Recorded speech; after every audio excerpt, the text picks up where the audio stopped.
Hi అందరికీ. చాలా రోజుల తర్వాత బయటికైతే వెళ్తున్నా. ఆల్మోస్ట్ 2 వీక్స్ అయింది.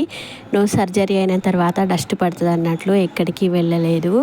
ఇంట్లో ఉండి ఉండి బోర్ కొడుతుందంటే మా వారు బయటికి తీసుకొచ్చారు టీ తాగుదామనేసి.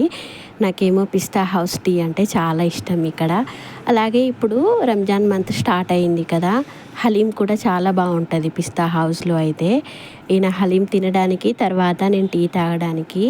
లహాన్వికి ఏవైనా స్నాక్స్ నచ్చుతాయేమో అని లహాన్వికి ఆల్మోస్ట్ అన్నీ చూడడానికే సరిపోతుంది, కానీ ఒక్కటి కూడా తినదు లహాన్వి. ఇక్కడ లోపలికి వచ్చేసిన తర్వాత అన్నీ చూస్తుంది, అన్ని డబ్బాలు కావాలంటుంది, కానీ ఒక్కటి కూడా తినడం ఇష్టపడదు. మెయిన్గా ఇక్కడ only puffs, biscuits, ice creams మాత్రమే తినాలి. ఇక్కడ హలీం తినాలి అంటే వేరే సైడ్ వెళ్ళాలి. ఇంకా టీకి కూడా అవుట్ సైడ్ వేరే సైడ్ వెళ్ళాలి. కాకపోతే టీ తెచ్చుకొని ఇక్కడ తాగొచ్చు, కానీ హలీం తెచ్చుకొని ఇక్కడ తినడానికి నాట్ అలౌడ్ అన్నట్టు. అయితే ఇక్కడ లహాన్వి కోసం ఏదైనా స్నాక్స్ ఇప్పించేసి వాళ్ళ డాడీ హలీం తినడానికి వెళ్దామనేసి చూస్తున్నాం. అయితే ఇక్కడ ఏవి నచ్చట్లేదు అన్నట్టు లహాన్వికి. చాలాసేపటి వరకు చూసింది, అది అది అది అన్నీ చెప్తుంది, కానీ ఏది ఒక మొకానైతే తినదు అసలు. ఏది నచ్చను కూడా నచ్చదు తనకి. మెయిన్గా 2 వీక్స్ తర్వాత బయటికి వచ్చిన తర్వాత కొంచెం రిలాక్స్గా అయితే అనిపిస్తుంది. వాళ్ళ డాడీని అడిగి ఒక చాక్లెట్ అయితే తెచ్చుకుంది.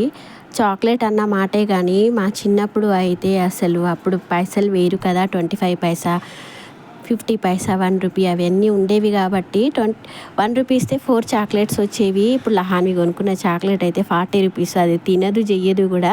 ఈ కేక్ కూడా అంతంత మాత్రమే, బలవంతంగా చేస్తే కానీ అస్సలు తినదు.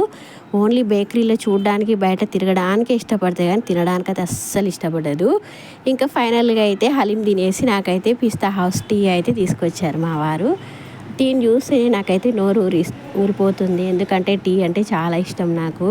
డైలీ 2-3 టైమ్స్ అయినా తాగుతా. ఇగో చాక్లెట్ అయితే ఇక్కడ వాడేసింది. అంతే, తినడం అంటే అదే ఉంటుంది. ఇంకా ఒక్కసారి చూడడం, పారేయడమే ఉంటుంది అన్నట్లు. మళ్ళీ ఇంకా అది కావాలి అంట, అది తినను కూడా తినదు. ఫైనల్గా అయితే ఏదో ఈవినింగ్ స్నాక్స్ అయితే అయిపోయింది. ఇంకా ఇంటికి బయలుదేరే ముందు మళ్ళీ ఏదన్నా ఒక స్నాక్స్ అయితే తీసుకెళ్దాం అనేసి చూసాము. ఇక్కడేమో బూందీ స్పైసీగా బాగుంటుంది, పిల్లలు తినేటట్లు మంచి టేస్ట్తో ఉంటుంది కాబట్టి ఒక్కటైతే బూందీ ప్యాకెట్ తీసుకొని ఫైనల్గా అయితే బయలుదేరిపోయాము. అసలు టైం ఎలా గడిచిపోయిందో తెలియనే